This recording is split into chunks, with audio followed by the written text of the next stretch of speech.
할아버지 댁은 제가 사는 집에서 차로 약 2시간 정도 떨어진 거리에 있었습니다. 평범한 농촌처럼 보이는 그 시골 분위기가 좋아서 학창 시절 어릴 때 부모님에게 졸라 자주 주말에 할아버지 댁에 머물곤 했습니다. 이제 막 성인이 되고 오토바이를 타기 시작했을 때부터 가끔 혼자 놀러 가기도 했지요. 갈 때마다 할아버지와 할머니께서도 잘 왔다며 항상 웃으며 반겨주셨습니다. 하지만 마지막으로 그곳으로 간 지는 벌써 10여 년이 지나버렸습니다. 제가 그곳으로 가지 않는 것이 아니라 더는 가지 못하게 되었습니다. 이른 봄 어느 날 너무 좋은 날씨에 심취해 오토바이를 타고 할아버지 댁으로 갔습니다. 바쁘게 살던 도시에 비해 시골길로 오토바이를 타고 가는 길은 여유롭고 시원하고 상쾌한 기분이 들며 모든 것이 평화롭게 느껴졌습니다. 할아버지 댁에 도착해서는 바람도 쐴 겸 잠시 산책을 나섰습니다. 이른 봄 서늘한 바람이 기분 좋게 몸을 타고 흐르고 따스한 봄의 햇살은 몸을 식지 않도록 따뜻하게 몸을 감싸며 그렇게 기분 좋게 걷고 있었습니다. 계속 길을 걸어 나가는데 어느 순간 낯선 장소까지 와 있다는 사실을 알게 되었습니다. 갑자기 분위기가 섬뜩해지며 어느 낡은 집이 보였습니다. 처음 보는 집인데 따스했던 봄의 햇살은 어느덧 사라지고 그저 서늘해진 기분. 가까이 다가가 안을 살짝 보는데 누군가 사는 건지 아니면 누군가 왔다 간 건지 집 안에는 촛불이 밝혀져 무슨 제사상 같은 게 차려져 있었습니다. 더 가지 않는 게 좋겠네. 그 순간 어디선가 저를 지켜보는 시선이 느껴졌습니다. 주위를 둘러봐도 아무도 없는데 소름. 얼른 돌아가야겠다는 생각에 그곳을 빠져나와 할아버지 댁으로 발걸음을 옮겼습니다. 할아버지 댁으로 돌아오니 왠지 긴장했던 탓인지 피곤함이 몰려오더군요. 마루에 누워 하늘을 보고 있다가 살짝 눈이 감기려 하는 순간 어디선가 묘한 소리가 들려왔습니다. 마치 사람 입으로 내는 소리 같았습니다. 그리고 제 시선이 향한 곳은 담벼락. 얼핏 흐릿한 시선에 챙이 넓은 새하얀 모자가 담벼락 위로 보였습니다. 시야가 뚜렷해지며 자세히 보이는데 그 담벼락 위로 보이는 건 모자를 쓴 어떤 여성이었습니다. 점점 대문 쪽으로 가까워지고 대문 입구 앞에 섰을 때 키가 큰 여성이 새하얀 모자에 새하얀 원피스를 입은 채 저를 응시하고 있었습니다. 그 순간 드는 생각이 담벼락 높이가 2미터는 좋게 될 텐데 머리가 보일 정도면 얼마나 키가 큰 거지? 제 시선이 담벼락으로 옮겨갔다 다시 대문으로 향했을 때는 그 여성은 이미 그 자리에서 사라졌고 더는 그 이상한 소리도 들리지 않았습니다. 그때 이상함을 느끼긴 했지만 원래 키가 큰 여성이 두꺼운 부츠나 힐을 신었거나 키 큰 남자가 여장이라도 한 건가 하고는 대수롭지 않게 생각했습니다. 그리고 논에서 돌아오신 할아버지 할머니와 저녁을 먹다가 마루에 누워있다가 봤는데요. 대문 앞으로 누군가 왔는데 혹시 마을에 키가 큰 여성이 살고 있어요? 그러냐. 잘 모르겠구나. 담벼락보다 키가 커 보였는데 새하얀 모자를 쓰고 이상한 소리를 내며 걸어다니던데요. 라고 말한 순간 할아버지와 할머니는 그대로 표정이 일그러지시더니 할아버지는 몹시 흥분하시며 대체 언제 본 것이야? 마치 화가 나신 듯 물어보시는데 처음 보는 할아버지의 모습에 당황하면서 오늘 하루 있었던 일을 이야기했습니다. 그러자 할아버지는 굳은 얼굴로 옆방으로 가시더니 누군가에게 전화를 걸기 시작하셨습니다. 전화로 무슨 이야기를 하는지 들리지 않았지만 할머니께서 제 손을 잡으시곤 떨고 계셨습니다. 그 순간이 되어서야 전 무언가 잘못되었다고 느끼고 있었습니다. 할아버지께서 전화를 끝내고 방으로 돌아오시더니 오늘은 꼭 자고 가라고 하시기에 고개를 끄덕였습니다.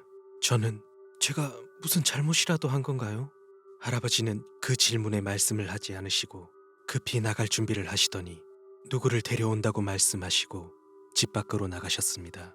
제 손을 잡고 떨고 계시던 할머니께 조심스럽게 무슨 일인가요? 혹 제가 뭔가 잘못한 건가요? 그렇게 여쭤보니 제가 팔척 귀신에게 홀린 것일 뿐이니 할아버지께서 어떻게든 해결해 주실 거라고 하시면서 아무 걱정도 하지 말라고 하셨습니다. 하지만 제 손을 붙잡으시며 떨고 계신 모습에 저는 계속해서 긴장한 상태였습니다. 할머니는 할아버지께서 돌아오실 때까지 제 손을 꼭 잡으시고 이 부근의 팔척 귀신 이야기를 해주셨습니다. 그 귀신은 키가 큰 여성의 모습을 하고 있고 이상한 소리를 내고 때로는 이상한 웃음소리를 내고 다닌다고 하셨습니다. 본 사람에 따라 상복을 입은 젊은 여성일 수도, 기모노를 입은 노인이기도 하며 또는 작업복을 입은 중년이기도 하다며 모습은 각자 다르지만 여성이고 비정상적으로 키가 큰 데다가 머리에 무언가 쓰고 있다는 점, 그리고 기분 나쁜 소리를 낸다고 하시는데 옛날에 어느 여행자에게 딸려왔다는 소문도 있지만 정확하진 않다고 하셨습니다.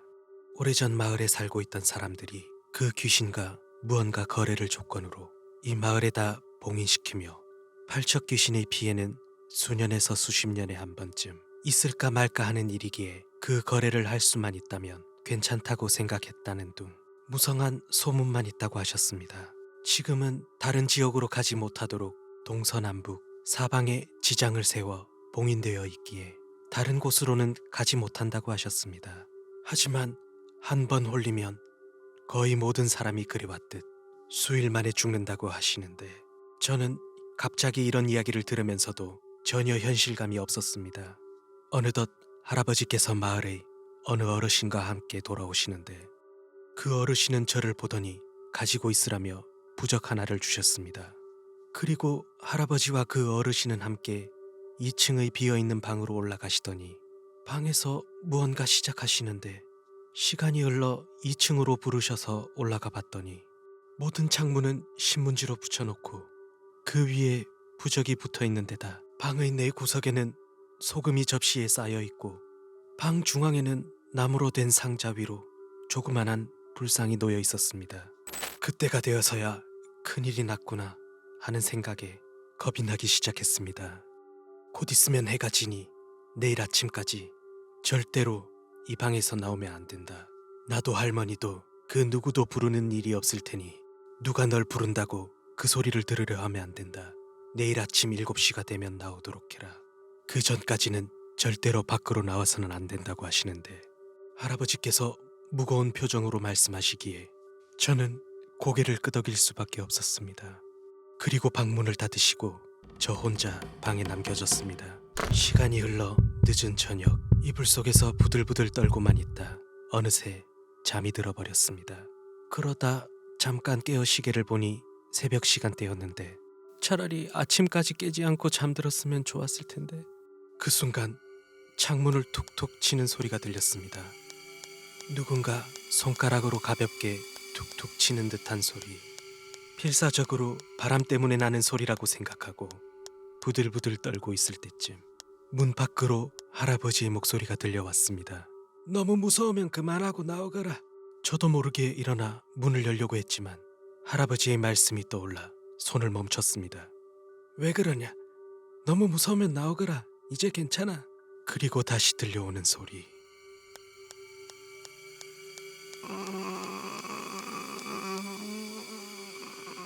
그리고 창문을 계속해서 툭툭 치는 소리. 낮에 본 그 여성의 얼굴이 떠오르며 왠지 웃는 얼굴로 창문을 툭툭 치고 있을 듯한 광경이 상상되는데 이불 속으로 들어가 살려달라고 빌며 떨고 있었습니다. 정말 길고 긴 밤, 어느덧 아침이 와 있었습니다. 기절한 건지 알 수 없었지만 눈을 떠 시계를 보니 아침 7시 30분쯤이 되어 있었습니다. 더는 이상한 소리도 들리지 않았고 조심스럽게 문을 열고 나가려는데 방 구석에 놓여있던 소금은 검게 변해 있는 모습이 보였고 다시 한번 온몸에 소름이 돋기 시작했습니다. 1층으로 내려온 저를 보시고 다행이다며 할아버지와 할머니는 울고 계셨습니다. 아버지께서도 오셨는데 얼른 집으로 가자고 하셔서 나서는데 어디서 가지고 오셨는지 승합차 한 대가 서 있었고 마당에는 마을 남자로 보이는 사람들이 몇 명 서 있었습니다. 그리고 차에 타더니 승합차 중앙에 저를 앉게 하시고 고개를 숙이고 절대로 눈을 뜨지 말아라. 우리에게는 안 보여도 너한테는 보이니까 괜찮다고 할 때까지는 눈을 감고 절대 눈을 뜨려고 하면 안 돼. 옆에 앉은 마을 사람이 그렇게 이야기해 주셨습니다. 얼마간 달리자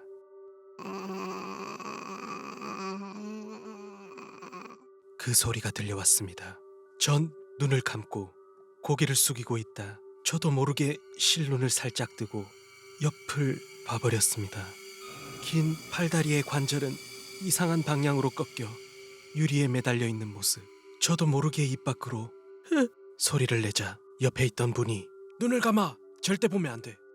그 다그침에 놀라 눈을 꼭 감았습니다.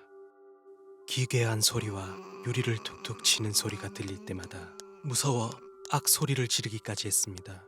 드디어 마을에 지장이 세워진 곳 밖까지 도착하자 먼저 도착하신 아버지의 차로 옮겨 타기 위해 내렸습니다.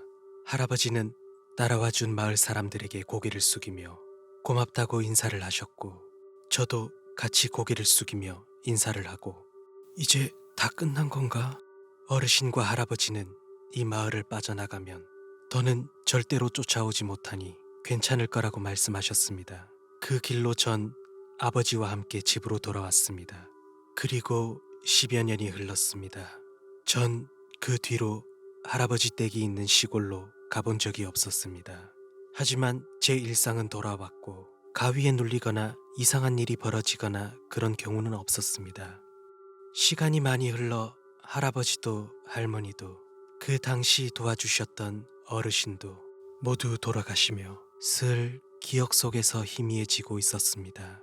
그런데 10여 년이 지난 이 이야기를 제가 다시 하는 이유는 엊그저께 그 마을에 계신 분에게 연락이 와서 들은 이야기인데 한 외지인이 음주운전으로 그 마을에서 사고를 냈는데 차가 지장에 부딪혀 지장 하나가 깨져버렸다고 하셨습니다.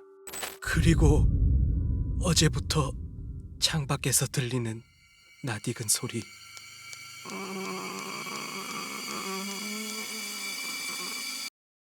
끝.